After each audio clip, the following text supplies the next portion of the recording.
Bonjour. Mais quelle intro! Mais quelle intro! Vous n'en rêviez pas et on l'a faite quand même, cette intro absolument incroyable. Des effets spéciaux hollywoodiens avec un budget gigantesque. Comme toujours dans ce genre de vidéo, ce que j'aime bien faire, c'est l'expérience sur le terrain. Le truc où vraiment vous allez voir des images, je vais expérimenter le truc avec vous. On va aller carrément plonger la GoPro tout à l'heure dans l'eau municipale de Paris pour savoir comment se comportent les micros après immersion. On va avoir des séquences comme ça pour maintenir l'horizon, la ligne d'horizon sur le système Hyper Smooth 3.0 de GoPro. L'idée, c'est vraiment de partir avec vous, de vous emmener, de vous embarquer dans le test de la GoPro Hero 9, la 9. Et bien sûr, après, il y aura les plus et les moins et un maximum de surprises. Je voulais cette intro depuis longtemps, ça fait un moment que je rêvais de faire un truc pareil. Il est temps pour moi de vous parler un petit peu, vous présenter la nouvelle caméra GoPro, donc la Hero 9, la 9. Alors le premier truc que je peux vous dire, c'est qu'on passe d'un produit qui est une action cam, un produit qui est une action cam et en même temps un produit pour les vlogueurs. C'est-à-dire c'est vraiment le produit hybride. Pourquoi est-ce qu'elle est hybride? Parce que l'écran s'est éteint. Et pourquoi elle est hybride? Regardez, il y a un écran, enfin un écran couleur en frontal. Alors pour information, l'écran frontal qui est sur ce produit est un écran couleur, comme vous voyez, 1,4 pouces quand même, c'est la grande nouveauté de cette caméra et ça change tout. Ça change tout, même mon caméraman est super content, ça change tout. Alors l'écran derrière, un écran qui est très large, 2,27 pouces, mais l'avantage en effet d'avoir ceci, c'est de pouvoir faire des vlogs maintenant. C'est-à-dire qu'on n'est plus uniquement avec une action cam, on peut travailler avec, se voir. Alors la 9, c'est carrément une révision complète du moteur, si je puis dire, avec un nouveau capteur, 23 mégapixels, cette fois-ci ils ont vraiment grossi. Du coup le capteur est capable de filmer non pas uniquement en Ultra HD 4K, mais également en 5K. Donc ça va être la grosse différence, ça va être à mon avis, on verra tout à l'heure, la définition, enfin le piqué, vous allez voir, ça va progresser. Les photos, ça a boosté également, on peut faire des photos en 20 mégapixels, figurez-vous, 20 mégapixels, avec une définition de 5184 x 3888 pixels, donc le truc super wide. Alors plus gros capteur égale également une plus grande latitude pour faire la stabilisation. Vous savez ce que GoPro appelle l'Hyper Smooth, qu'on avait rencontré sur la GoPro 7, vous avez la vidéo sur la chaîne, carrément en Chine. La GoPro 7 avait l'Hyper Smooth, c'est-à-dire qu'on utilise une partie du capteur qui va être utilisée pour stabiliser l'image. Donc l'image est croppée, ce qu'on appelle croppée, mais ça fonctionne déjà super bien. Mais la 3, étant donné qu'on a encore un capteur beaucoup plus grand, on a une meilleure stabilité, du moins je pense, avec l'Hyper Smooth 3.0. Je vais vous montrer un truc qui me fait kiffer sur ce modèle-là par rapport à la 8, c'est le maintien de la ligne d'horizon. C'est un truc super important, c'est vraiment la stabilité totale. Regardez, là si je fais ça, la ligne d'horizon est parfaitement maintenue. Donc c'est super confort.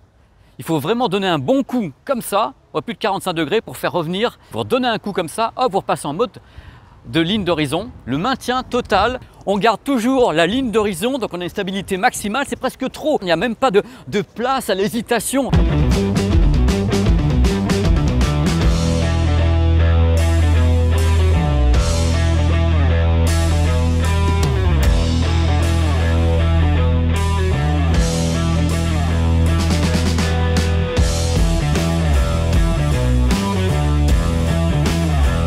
Mais c'est incroyable, j'ai l'impression d'avoir été suivi par un drone. C'est quand même fou, la stabilité, le maintien de l'horizon, mais c'est dingue, sans rigoler, c'est dingue, c'est trop beau même, je vous dis, c'est trop propre, c'est trop magique. Il faut savoir qu'il est capable de fonctionner jusqu'en Ultra HD, 60 images par seconde. Sur la 8, il s'arrêtait à 30 images par seconde, donc ça progresse de tous les côtés. Je crois que l'idée à la base de GoPro, c'est faire plus, pour que vous dépensiez plus, en l'achetant, plus, 480 €. Dans la série, c'est incroyable, c'est mieux que la 8. La 9 autorise le live stream, donc utilisation en webcam, directement en 1080p. La précédente, c'était 720p, donc là, on grimpe, concurrence oblige. 3 micros anti-bruit. Attention, parce que j'insiste sur l'anti-bruit, parce que sur les Hero 7 et 8, il y avait des griefs quand même. Dès qu'il y avait du vent, ça faisait...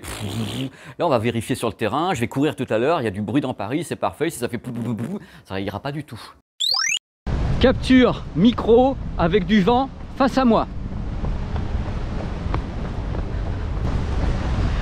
Capture micro avec du vent.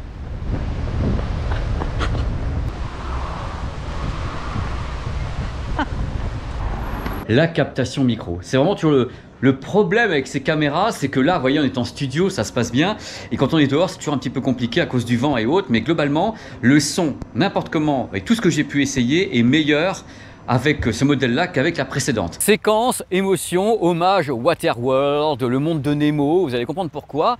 l'eau de Paris, un service public. Il y a un truc qui m'avait beaucoup déçu sur le modèle précédent, donc la GoPro 8, c'est qu'une fois qu'on avait immergé la GoPro dans l'eau, dans une fontaine, dans la mer, n'importe quoi, on ressortait la GoPro et le micro était comme noyé. C'est-à-dire qu'en effet, on avait un son on savait que le micro n'était pas sec. Alors là, on m'a promis que les micros étaient différents et quand on immergeait, quand on mettait la GoPro sous l'eau, il y avait une sorte d'écoulement qui permettait au micro de continuer à fonctionner normalement, c'est-à-dire sans l'impression caverneuse du micro noyé de façon passagère. On va donc essayer ça avec Eau de Paris, un service public. On y va.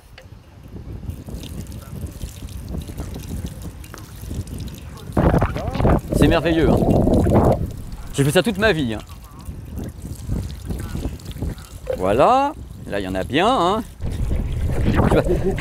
L'équipe de GoPro en PLS, tu vois. Mais qu'est-ce qu'il fout l'autre dans sa vidéo?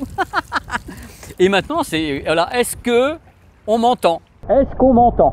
Alors si on m'entend, ça veut dire que le système fonctionne. Si on continue à avoir un son qui est tout à fait noyé, c'est que ça ne fonctionne pas. Je le saurai après, au moment où je vais dérusher. Voilà, c'était la séquence Waterworld, monde de Nemo. C'est beau, hein? Côté batterie, il faut que ça pousse côté batterie. J'avais des griefs sur la batterie également, 1720 mAh, mais attention, je mets un warning.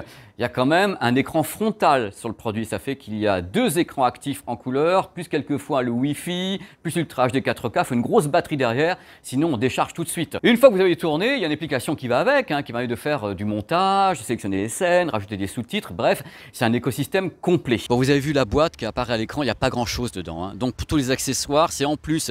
Et ça coûte cher. Les accessoires chez GoPro, c'est un gros défaut, ça on verra tout à l'heure dans les plus et les moins. C'est des accessoires qui sont coûteux. On peut avoir des accessoires pour un module éclairage, donc un truc pour avoir un éclairage de nuit. C'est peut-être pas du luxe, hein, quand on connaît les performances quelquefois de ce type de produit la nuit. Il y a également l'Optic Max. Alors l'Optic Max, c'est un peu pour essayer de s'approcher de la Max avant qu'il filmait en 360 degrés. C'était une optique beaucoup plus large qu'on peut donc rajouter, donc c'est en plus, hein. Il y a un module d'affichage, donc un retour image encore plus grand quand on veut jouer les professionnels, c'est-à-dire pas comme moi, hein, des vrais pros. Et on a un Media Kit pour faire un tournage, comme un journaliste, un vrai, quoi. C'est un Media Kit avec le micro, avec tout pour travailler. Bref, il y a des tas d'accessoires. C'est pas ce qui manque. Si vous voulez vraiment dépenser de l'argent avec GoPro, ça c'est vraiment que le début, hein. Vous avez des tas d'accessoires de tous les côtés pour la faire progresser, le jour, la nuit, éclairage, kit micro, tout est possible si vous avez de l'argent. Ce qu'il y a de bien, je voulais quand même ajouter dans cette vidéo, c'est toutes les options au moment du tournage. C'est-à-dire qu'avec les GoPro, et notamment la 8 et la 9, on a dans le menu des tas d'options pour le type d'image que l'on veut. C'est-à-dire une image avec un grand angle, semi-grand angle, avec un effet fish-eye ou pas fish-eye, une image sans déformation de géométrie, tout est possible, il n'y a plus qu'à choisir.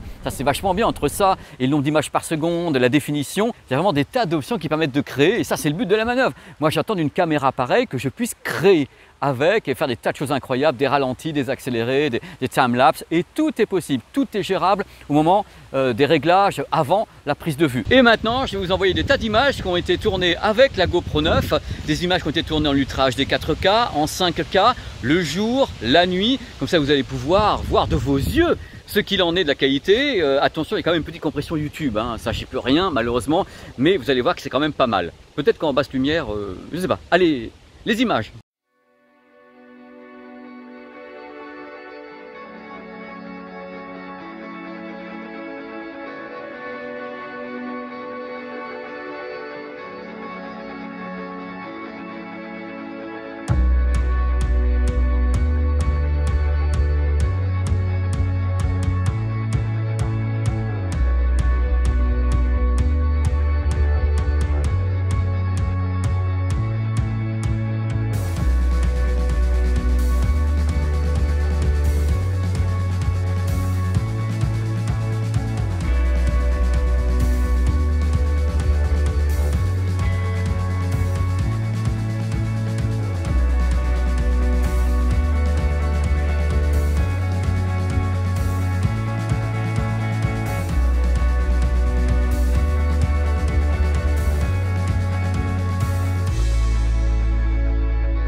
Clap.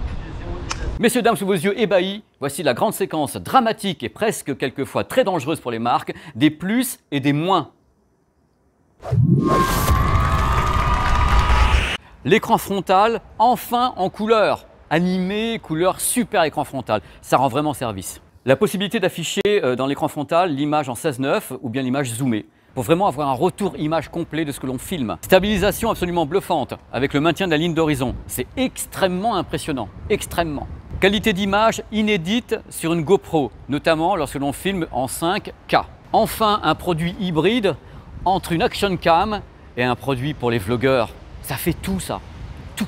La qualité audio en progrès à la captation. Il y a encore des trucs avec le vent, mais enfin, quand ça souffle beaucoup, c'est très compliqué. Tous les modes et fonctions, les ralentis, les timelapse, hyperlapse, bref, ça fonctionne très très bien. Il y a plein de solutions créatives au niveau de l'application ou du produit pour vraiment faire des choses de très grande qualité. Mais vraiment, utilisation en webcam en 1080p. Batterie plus endurante que sur le modèle 8, mais quand même quelque part avec tout affiché, les deux écrans, le 4K et autres. Oh, c'est un peu compliqué. C'est entre 50 minutes et 1 heure par grand vent, hein, avec tout en route.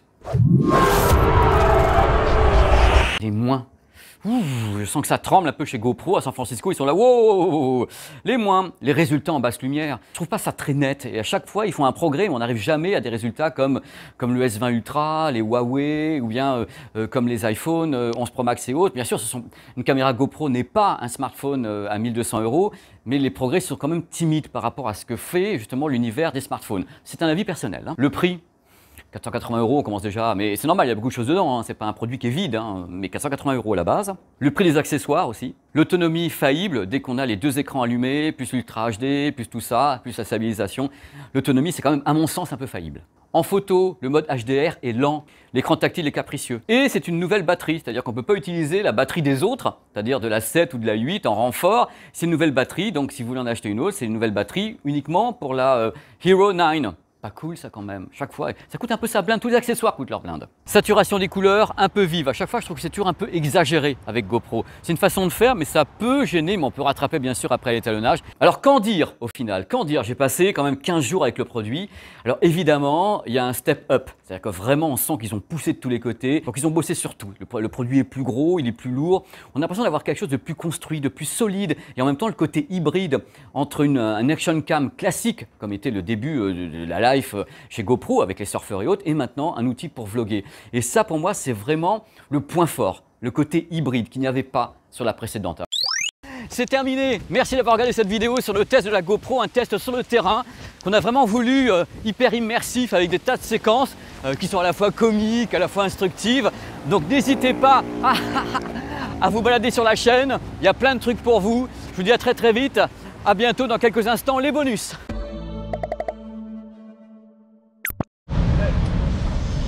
Bienvenue dans les bonus. Fais un clap. La fonction qui tue. Je vais te demander de faire un clap dans la main. Bonjour, bienvenue sur ma chaîne YouTube PP World pour une vidéo particulière encore. Qu'est-ce qu'il y a? Bienvenue dans les coulisses. Alors les coulisses de cette vidéo c'est quand même quelque chose parce que je voulais un truc un peu foufou parce que la GoPro et Hero 9 c'est quand même du délire complet, il faut qu'on s'amuse un peu. Donc là on est au bord de la Seine, je vais faire des tractions ici pour faire l'intro de la vidéo, j'espère que ça marchera, on ne sait pas encore. Donc je vais être la tête à l'envers avec, il y a Antonio qui est là, il y a Julien, on va essayer de filmer ça et vous remettre ça à l'endroit avec des effets pyrotechniques incroyables parce que je pense que même le parc Astérix n'a pas autant de choses que nous, hein. C'est-à-dire qu'ils n'ont pas le budget, nous on l'a, pour faire une vidéo absolument étonnante, vous n'avez jamais vu un truc pareil. Donc je vais faire une intro particulière et puis après me balader dans Paris, un peu partout. Alors c'est un tournage un peu particulier parce que là je voulais un truc un peu folie, là on est carrément, on le voit?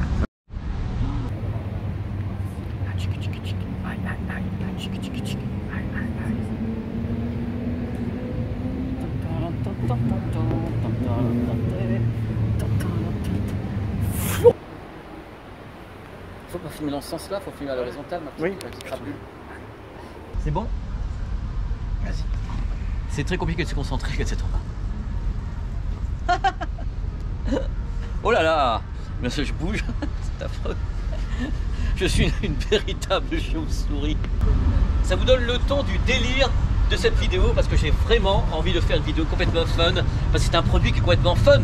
Quand on travaille avec la GoPro 9 en 5K, on a vraiment une grosse... Ah, putain, j'ai dit un gros mot. J'ai quand même basé cette vidéo sur un truc qui me fait kiffer à chaque fois, c'est l'expérience sur le terrain. C'est vrai qu'il y a des fois on donne des tailles... Oh putain, je vais dire un gros mot. Coupe.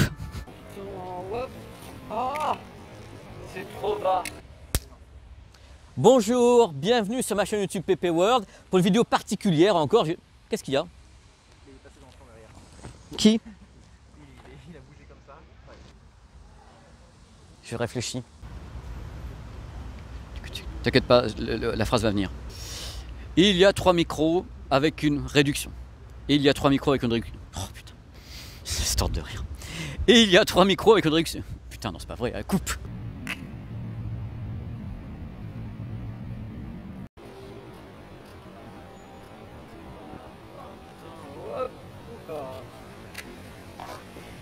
Non, justement.